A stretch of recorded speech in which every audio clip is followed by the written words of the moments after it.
여러분 안녕하십니까? 광주 MBC 뉴스투데이 시작합니다. 먼저 오늘의 주요 뉴스입니다. 전남-광주 통합특별시 출범을 준비하는 민형배 당선자의 전남-광주 대전환 기획위원회가 공식적인 활동에 들어갔습니다. 오늘은 현판식과 함께 본격적인 통합의제 논의가 시작됩니다. 통합특별시의 출범은 광주 지역 학교 급식 시장에도 변화를 몰고 올 것으로 예상됩니다. 전국 생산의 60%를 차지하는 지역 친환경 농산물의 판로 확대가 기대됩니다. 6.3 국회의원 재보선을 통해 국회에 재입성한 더불어민주당 송영길 의원이 광주를 찾아 정청래 대표를 강하게 비판하며 당대표 출마 여지를 남겼습니다. 스타벅스 미국 본사가 5.18 탱크데이 사태에 대해 5.18 단체에 결코 일어나서는 안 될 부적절한 마케팅이라며 공식 사과했습니다. 우리 지역에서 생산되고 있는 친환경 농산물이 까다롭기로 소문난 수도권 학교 급식 시장을 사로잡고 있습니다. 하지만 정작 안방인 광주의 학교 급식 시장에서는 그동안 지역 제한이 없어 전국 단위의 치열한 무한 경쟁을 벌여왔는데요. 올해 출범하는 전남-광주 통합특별시가 우리 지역 친환경 농산물의 판로를 확대하는 데 기회가 될 것으로 기대됩니다. 첫 소식 이재원 기자입니다. 아침 햇살이 환하게 내리쬐는 호남권 친환경 농산물 물류센터. 지게차 한 대가 쉴 새 없이 오가며 대형 트럭에 신선한 농산물 박스를 실어 올립니다. 올해 첫 출하되는 수박을 시작으로 전남산 바나나와 멜론 등 아열대 작물까지 8톤 분량의 농산물이 한 차 가득 채워집니다. 모두 철저한 품질 검증을 거쳐 경기도 지역 학교 급식을 위해 출하되는 전남의 친환경 농산물입니다. 출하하기 전 그리고 납품하기 전 매일 잔류농약 검사를 실시하고 있고요. 그에 따라서 경기도에서도 믿기 때문에 항상 저희를 이용하고. 실내에서는 농산물을 적은 단위로 쪼개는 소분 작업이 한창입니다. 전남 지역 학교 급식과 임산부 꾸러미 지원 사업에 쓰일 물량입니다. 이렇게 유통되는 전남의 친환경 농산물은 지난해에만 200억 원. 수도권까지 매료시킨 우수한 품질이지만 정작 안방인 광주 급식 시장에선 힘을 쓰지 못했습니다. 그동안 지역 제한이 없는 광주에서는 전국의 저가 농산물과 무한 경쟁을 벌여야 했기 때문인데 통합특별시의 출범이 판로 확대의 기회가 될 것으로 기대됩니다. 광주 전남이 통합됨으로 인해서 자도상 우선 정책이 제도가 마련된다면 전남차를 우선으로 사용하고 부족한 농산물을 타 지역에서 가져오기 때문에 판로 확대가 될 걸로 예상이 됩니다. 전국 친환경 농산물의 60%를 차지하는 전남의 청정 먹거리. 통합특별시라는 거대한 광역 경제권의 출범이 지역 친환경 농산물의 판로를 넓히는 전환점이 될지 주목됩니다. MBC 뉴스 이재원입니다. 전남-광주 통합특별시 출범을 준비하는 민형배 당선자 인수위원회가 첫 회의를 열고 본격적인 활동에 들어갔습니다. 전남-광주 대전환 기획위원회는 어제 나주 빛가람 복합문화센터에서 민형배 당선자와 정은승 위원장을 비롯한 위원들이 참석한 가운데 첫 회의를 열고 운영 방향과 핵심 과제, 활동 계획 등을 논의했습니다. 또 오늘은 현판식을 열고 광주시와 전라남도의 통합추진단과 함께 주요 행정업무 인수인계를 진행하는 등 통합특별시 출범 준비 작업을 이어갈 계획입니다. 오늘 대체로 흐린 날씨가 예상됩니다. 현재 구름 많이 지나고 있는 가운데 광주와 전남 일부 지역에서는 약한 빗방울도 떨어지고 있습니다. 이 빗방울은 오전 중에 그치겠고요. 이후로 뚜렷한 강수 예보는 없습니다만 종일 하늘빛은 흐릴 것으로 예상됩니다. 볕이 가려지면서 기온은 어제보다 내림세를 보이겠습니다. 광주의 오늘 아침 기온 19도 안팎으로 어제와 비슷한 가운데 한낮 기온은 25도로 낮 기온은 어제보다 5도가량 낮겠습니다. 목포의 현재 기온 19도 보이고 있고요. 한낮 기온은 대부분 22도에서 24도 분포로 평년 기온을 2, 3도가량 밑돌겠습니다. 고흥과 여수에서도 약한 빗방울 이어지고 있습니다. 한낮 기온은 24도 안팎으로 예상됩니다. 바다의 물결은 전해상에서 최고 1.5m로 일겠는데요. 오늘 너울로 인한 높은 물결이 일 수 있겠습니다. 해안 지역에서는 안전사고 없도록 각별히 주의하시길 바라겠습니다. 내일부터는 다시 대체로 맑은 날씨를 회복하겠고요. 한낮 기온도 30도 가까이 올라 덥겠습니다. 날씨였습니다. 이번 지방선거에서 전남의 기초의회 지형에는 뚜렷한 변화가 나타났습니다. 민주당의 독점 구조는 여전했지만 조국혁신당과 진보당이 두 자릿수 의석을 확보하며 존재감을 키웠는데요. 하지만 이 변화가 일시적인 바람에 그치지 않으려면 넘어야 할 과제가 많기도 합니다. 최황지 기자가 취재했습니다. 전남 기초의회 당선인 가운데 비민주당 출신은 모두 48명. 지난 지방선거와 비교하면 민주당 독점 구도엔 변화가 없었지만 진보당이 12명 당선돼 사상 첫 두 자릿수 의석 확보에 성공했습니다. 창당 후 첫 지방선거였던 조국혁신당도 기초의회 10석에 기초단체장까지 배출하며 존재감을 보였습니다. 양당 모두 민주당에 대한 정면 대결보단 견제와 협력을 내세우며 유권자들의 선택을 받았다는 평가입니다. 여러분이 거대 양당이 장악한 지방의회에서 홀로 고군분투하는 아름다운 왕따가 아니라 보석처럼 빛나는 지방자치의 일꾼이 될 수 있도록. 하지만 소수정당 앞에 놓인 과제도 만만치 않습니다. 진보당과 정의당은 비례 의석수를 단 한 석도 확보하지 못했습니다.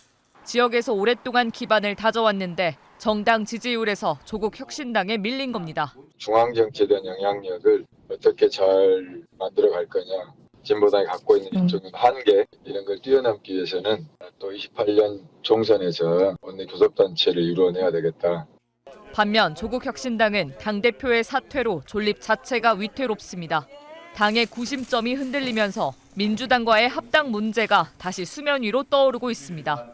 전남 당선인들 사이에선 4년 뒤 선거를 장담하기 어려울 거란 회의적 전망이 나옵니다. 전문가들은 군소정당이 뿌리내리기 위해선 결국 제도 개선이 필수적이라고 조언합니다. 군소정당들이 아무리 노력을 해도 아주 지극히 제한된 의석을 차지하는 거기에서 멈출 수밖에 없다. 비례의석 확보라고 하는 것 그리고 광역의회 선출 방식을 중대선거구제로 전환하는 것 이런 것들이 필요하다라고 하는 거죠. 기초의회에서 다당제의 가능성을 처음으로 확인할 수 있었던 선거. 일시적인 바람으로 끝날지 아니면 새로운 정치 지형의 시작이 될지는 제도의 변화 여부와 소수 정당들의 생존 전략에 달렸습니다. MBC 뉴스 최양지입니다.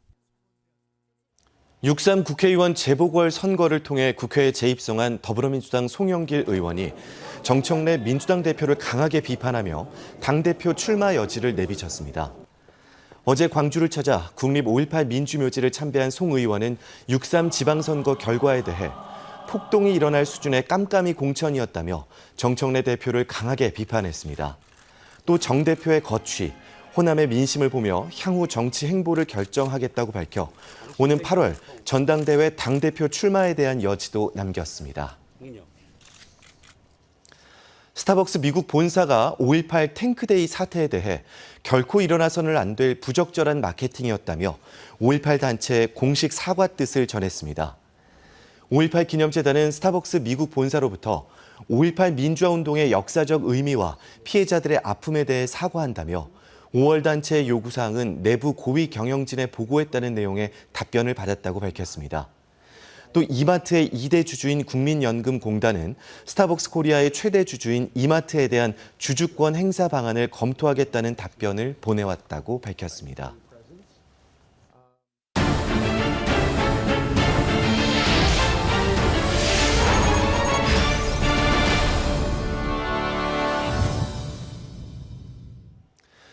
요즘은 하얗게 잘 여문 마늘을 수확하며 기쁨을 누려야 할 시기죠. 하지만 마늘 농가들은 오히려 울상을 짓고 있습니다. 가격은 30% 가까이 곤두박질 쳤고 이상 기후로 마늘이 썩어 들어가고 있기 때문입니다. 사면 초가에 빠진 농촌 현장을 박현주 기자가 다녀왔습니다. 올해 수확한 마늘이 산처럼 쌓여 있습니다. 작업자들이 그늘에 앉아 능숙한 손놀림으로 마늘대를 다듬습니다. 수확의 기쁨을 누려야 할 시기지만 정작 마늘 재배 농민들은 울상입니다. 지난해 마늘 재고량이 많이 남은 데다 선거철 소비 심리가 주춤하는 추세까지 겹치면서 지난해 반접당 평균 9,500원에 팔리던 마늘 가격이 30% 가까이 떨어졌기 때문입니다. 물가는 다 오르고 다 비료야 농약값이야 인건비야 다 오르는데 마늘이 이렇게 가격이 좀 없어가지고 참 걱정이 무척 되네요. 날로 따뜻해지는 겨울철도 걱정거리입니다. 마늘이 한창 자라야 할 겨울철에 따뜻한 날씨가 나타나면서 마늘이 제대로 여물지 못하고 속이 비는 현상이 나타나는 겁니다. 이른바 스펀지 마늘이라고 불리는 이상 발육 현상도 농민들의 큰 골칫거리인데요. 겉을 눌러보면 이렇게 스펀지처럼 말랑말랑하고 안을 열어보면 마늘 알이 제대로 여물지 않았습니다. 최근 전남 지역에 퍼부은 폭우도 마늘 농가에 큰 타격을 줬습니다. 지난달 말부터 고흥에는 호우특보가 3차례나 내려지며 하루 100mm가 넘는 비가 쏟아졌는데 마늘밭이 물에 잠기면서 제때 수확하지 못한 마늘이 썩어 고스란히 농가 피해로 이어진 겁니다. 비가 탈곡하려면 비가 오고 탈곡하려면 비가 오기 때문에 6만 평에서 한 3만 5천 평 정도 지금 수확을 제대로 못하고 있고 그다음에 피해 금액은 약 한 3, 4억 정도. 값은 떨어지고 품질은 나빠지고 수확기 폭우까지.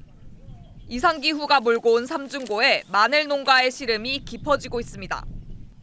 MBC 뉴스 박현주입니다. 목포 원도심에 전문 미술 전시 공간이 새롭게 마련되면서 지역 작가들의 초대전이 잇따라 열리고 있습니다. 도자기의 삶의 흔적을 담아낸 김영미 작가와 남도의 풍경을 강렬한 색채로 그려온 손영선 작가의 작품이 시민들을 만나고 있는데요. 문현철 기자가 다녀왔습니다.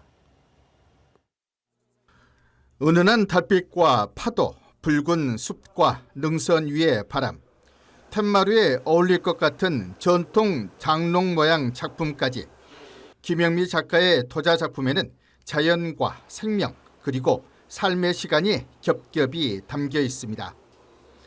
작가는 모든 생명은 성장의 과정에서 견디고 극복하며 저마다의 흔적을 남긴다고 말합니다. 숲과 나무 모양의 도자 표면에 투각기법으로 뚫는 구멍을 통해 유한과 치유의 빛이 흘러나와 많은 사람들의 마음을 적시기를 바랍니다. 또 다른 전시장에서는 남도를 대표하는 서양 화가 손영선 작가의 작품이 관람객을 맞습니다. 나팔꽃과 소녀, 목포와 섬, 바다 등 남도의 풍경은 강렬한 색채와 빛으로 다시 태어납니다. 위에서 내려오는 풍경이라든가 우리 눈높이에서 보는 풍경들 갖다가 한 작품 안에 합성해서 현대적인 맛이 나게끔 요즘 작품 제작을 하고 있습니다. 이번 초대전은 목포 원도심에 전문 전시 공간이 마련됐다는 점에서도 의미가 큽니다. 지역 작가에게는 작품을 선보일 새로운 무대가 되고 시민들에게는 일상 가까이에서 예술을 만나는 문화 공간이 되고 있습니다.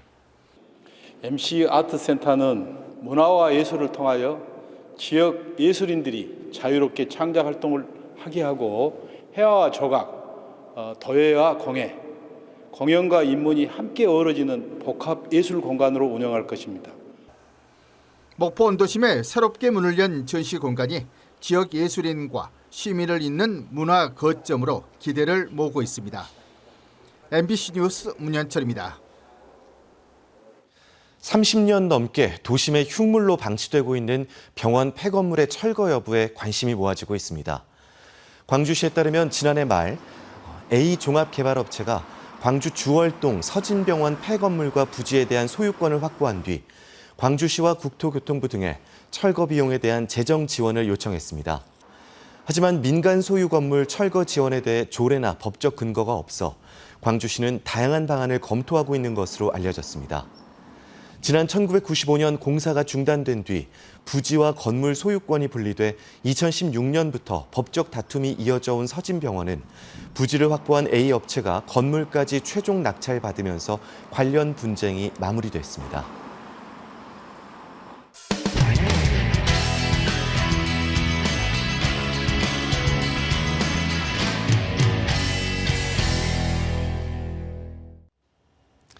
이번 지방선거에서는 정당 간의 승패 못지않게 지역 주민과 오랜 시간 호흡해온 풀뿌리 정치인들의 활약도 눈길을 끌었습니다.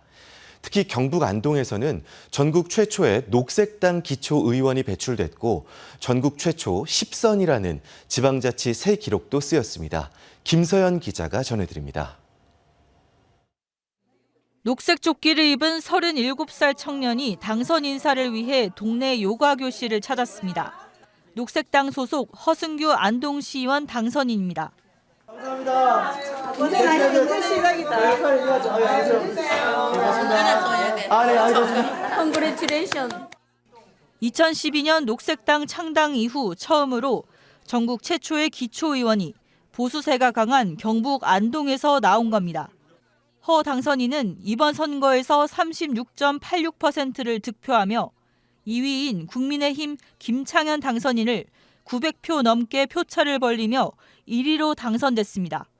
같은 안동시의원 마 지역구에서만 8년 동안 연거푸 2번 낙선하고 삼수 끝에 얻은 결과입니다. 제가 8년 동안 안동에서 제일 많이 들었던 말이 그 사람은 괜찮은데 당이 옳지 않아서 안 된다는 얘기를 많이 들었거든요. 당선의 배경에는 꾸준한 주민자치 활동과 농촌 이동권 개선운동, 그리고 지난해 경북 초대형 산불 이후 재건위원회 활동 등 생활 현장을 파고든 정치가 있었습니다.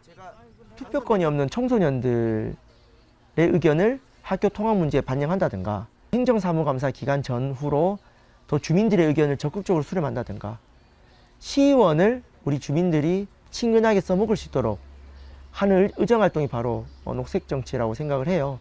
그래서 앞으로 4년 동안 몸으로 녹색의 가치를 증명하도록 하겠습니다. 안동에서는 전국 최초 10선의 기초의원도 나왔습니다.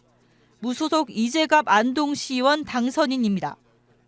지방자치 35년 역사를 함께 해온 이 당선인은 지역 주민들과 수십 년에 쌓아온 신뢰관계가 가장 큰 자산이라고 말합니다.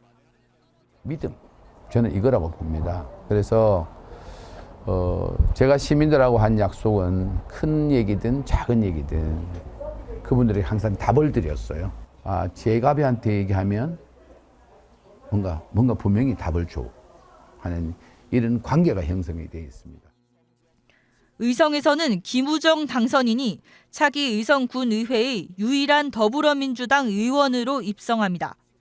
의성 출신 임미애 더불어민주당 국회의원이 20년 전 의성 첫 민주당 군의원으로 당선됐던 바로 그 지역구입니다. 김 당선인은 2018년 비례대표 당선을 비롯해 4차례 선거를 모두 보수 강세 지역인 의성에서 치르며 기반을 다져왔습니다. 의성형 기본소득과 농민수당 개별 지급 등 주민 삶에 직접 와닿는 정책을 만들겠다는 포부도 밝혔습니다. 의성형 기본소득 지급이라고 해서 제1호 공약인데요. 주민 생활에 아주 유용한 이런 기본소득을 주면 낫지 않을까. 그리고 지역사랑 상품권으로 주면 좋겠다. 이 생각으로 공약을 걸었고. 정당 간판을 떠나 주민 곁에서 호흡하고 목소리를 담아내는 지역 풀뿌리 정치가 앞으로 지방의회의 변화를 이끌지 기대감이 커지고 있습니다. MBC 뉴스 김서연입니다. 요즘 부쩍 고령 운전자들의 페달 오조작 사고가 잇따르고 있는데요. 강원도에서는 춘천시와 인제군이 올해 처음으로 페달 오조작 방지장치 보급을 시작했습니다. 춘천문화방송 이송미 기자가 취재했습니다.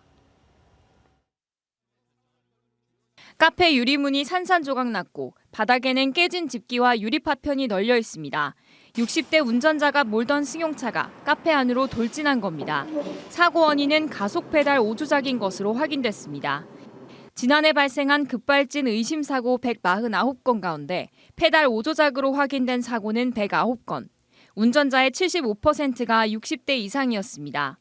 이렇게 고령 운전자의 페달 오조작 사고가 늘면서 강원도에서는 춘천시와 인제군이 예방장치를 보급합니다.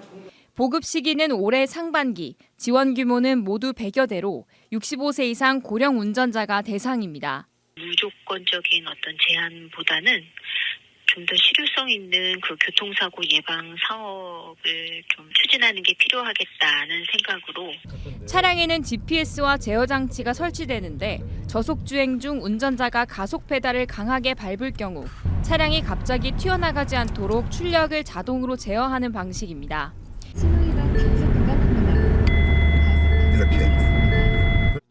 지난해 춘천 법인택시 30대에 이 장치를 설치해봤더니 운전자들의 운전 습관이 크게 개선됐습니다. 강원 같은 경우는 총 319회 정도의 페달 오조작을 방지하는 그런 실적이 있었고, 그리고 속도를 제한하는 기능도 32,000회 정도 되는 해결 과제도 있습니다. 강원 지역 고령 운전자는 31만 7천여 명인데 현재 보급 규모는 100여 대 수준에 불과합니다. 장치 설치 비용 일부를 운전자 본인이 부담해야 하고 지자체가 부담한다고 해도 1,000억 원이 넘는 예산이 필요합니다. 업체에서 듣기로는 부담이 상당히 좀 있는 걸로 알고 있는데 가격 대비를 조금만 수정을 하고 한다면은 고령 운전자분들이 엄청나게 많이 달 것 같아요. 또 2029년 설치 의무화를 앞두고 장치를 설치할 수 있는 업체가 제한적인 점도 과제로 꼽힙니다. MBC 뉴스 이송미입니다. 터널 붕괴 사고 여파로 완공이 지연됐었던 부산의 부전 마산선이 결국 내년 부분 개통됩니다. 하지만 피난시설 설치 문제 해결이 쉽지 않아서 완전 개통까지는 갈 길이 먼 상황인데요. 부산문화방송 이승엽 기자가 전해드립니다. 피난터널 시공 과정에서 붕괴 사고가 난 부전마산 복선전철. 사고 이후 6년이 지났지만 여전히 피난터널 시공 방법을 두고 논란이 이어지며 개통은 마냥 미뤄지고 있습니다. 지연이 오래돼서 지금 아직까지 언젠가 결과가 언제 될지 모르는데요. 마산가기가 굉장히 편하게 생겼고 아무래도 교통망이 좋을 거 아닙니까? 시민 불편이 이어지자 결국 대통령까지 나서 빠른 개통을 주문한 상황. 결국 국토부는 제 뒤로 보이는 붕괴 사고 지점을 제외한 나머지 구간에 대한 부분 개통을 추진 중인 것으로 확인됐습니다. 낙동강을 가로지르는 3km 구간을 제외하고 부전역에서 사상역, 강서 금호역에서 마산역까지 두 구간을 각각 운행한다는 겁니다. 신체적으로 부개통 필요하다 이런 합의는 했고요. 그래서 이제 세부적으로 공사가 뭐가 필요한 건지 어차피 또 비용 문제도 있다 보니까 그런 문제 협상 중에 있습니다. 문제는 이렇게 두 구간을 나눠 운행할 경우 광역교통망으로서의 역할을 제대로 할 수 없다는 점입니다. 피난시설 시공을 두고 국토부와 시행사 간 갈등이 이어지고 있는 만큼 파행 운영이 장기화될 우려도 높습니다. 저희는 좀 사고가 한번 겪어봤기 때문에 걱정되는 부분이 있는데 아무래도 위험하다고 저희는 판단하고 있으니까. 부산시는 단절 구간을 잇는 방편으로 셔틀버스 운행을 검토한다는 계획이지만 이 역시 미봉책에 그쳐 완전 개통까지 이용객 불편은 불가피해 보입니다. MBC 뉴스 이승엽입니다. 기후에너지환경부와 한국전력 등이 무안군에서 신안군까지 섬 지역을 잇는 54km 구간의 송전망이 지난달 30일 준공됐다고 밝혔습니다. 이번 선로는 섬과 섬 사이를 22차례 건너며 국내 최고 높이인 263m의 송전탑이 설치됐고 190메가와트 규모의 전남권 재생에너지 발전 설비가 추가로 전력망에 접속할 수 있게 됐습니다. 전남은 재생에너지 송전망 포화로 인해 출력 제어 횟수가 2013년 2회에서 지난해 82회로 급증해온 만큼 이번 전력망 확충이 지역 개통 정체 해소에 기여할 전망입니다. 전라남도가 조상 땅 찾기 서비스의 구비 서류 제출 절차를 대폭 간소화했습니다. 신청자는 열람 동의서 한 장만을 제출하면 담당 공무원이 행정정보망을 통해 가족관계 등을 직접 확인하고 숨은 토지를 찾아줄 수 있게 됐습니다. 이번 제도 개선으로 디지털 기기나 서류 발급에 서툰 고령층의 편의가 크게 높아질 것으로 기대됩니다. 전라남도 해양수산과학원 장흥지원이 자원 고갈로 위축된 보성 벌교 꼬막 산업을 되살리기 위해 30억 원 규모의 벌교 꼬막 리본 프로젝트 연구 용역에 착수했습니다. 국내 꼬막 생산량은 지난 2010년 5천여 톤에서 지난해 12톤까지 급감함에 따라 이번 프로젝트는 꼬막 모폐와 인공 유생 등을 살포해 산란장과 중간 육성장을 단계적으로 조성하는 데 집중합니다. 오늘 대체로 흐린 날씨가 예상됩니다. 현재 구름 많이 지나고 있는 가운데 광주와 전남 일부 지역에서는 약한 빗방울도 떨어지고 있습니다. 이 빗방울은 오전 중에 그치겠고요. 이후로 뚜렷한 강수 예보는 없습니다만 종일 하늘빛은 흐릴 것으로 예상됩니다. 볕이 가려지면서 기온은 어제보다 내림세를 보이겠습니다. 광주의 오늘 아침 기온 19도 안팎으로 어제와 비슷한 가운데 한낮 기온은 25도로 낮 기온은 어제보다 5도가량 낮겠습니다. 목포의 현재 기온 19도 보이고 있고요. 한낮 기온은 대부분 22도에서 24도 분포로 평년 기온을 2, 3도가량 밑돌겠습니다. 고흥과 여수에서도 약한 빗방울 이어지고 있습니다. 한낮 기온은 24도 안팎으로 예상됩니다. 바다의 물결은 전해상에서 최고 1.5m로 일겠는데요. 오늘 너울로 인한 높은 물결이 일 수 있겠습니다. 해안 지역에서는 안전사고 없도록 각별히 주의하시길 바라겠습니다. 내일부터는 다시 대체로 맑은 날씨를 회복하겠고요. 한낮 기온도 30도 가까이 올라 덥겠습니다. 날씨였습니다.